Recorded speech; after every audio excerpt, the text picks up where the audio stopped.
3 مارچ سے جاری اسرائیلی جارحیت کے باعث لبنان میں لاکھوں افراد بے گھر ہو چکے ہیں۔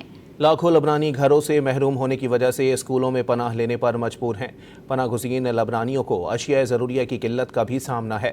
جنگ زدہ لبنانی شہریوں کا کہنا ہے کہ وہ جنگ نہیں بلکہ امن چاہتے ہیں اور عزت کی زندگی گزارنا چاہتے ہیں۔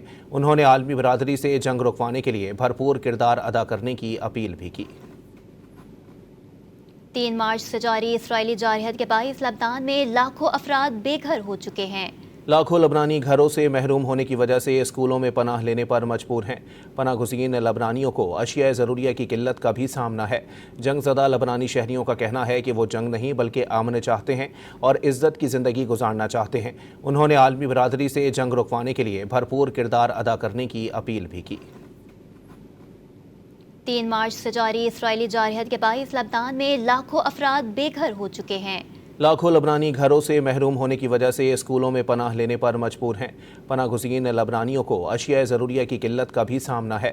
جنگ زدہ لبنانی شہریوں کا کہنا ہے کہ وہ جنگ نہیں بلکہ امن چاہتے ہیں اور عزت کی زندگی گزارنا چاہتے ہیں۔ انہوں نے عالمی برادری سے جنگ رکوانے کے لیے بھرپور کردار ادا کرنے کی اپیل بھی کی۔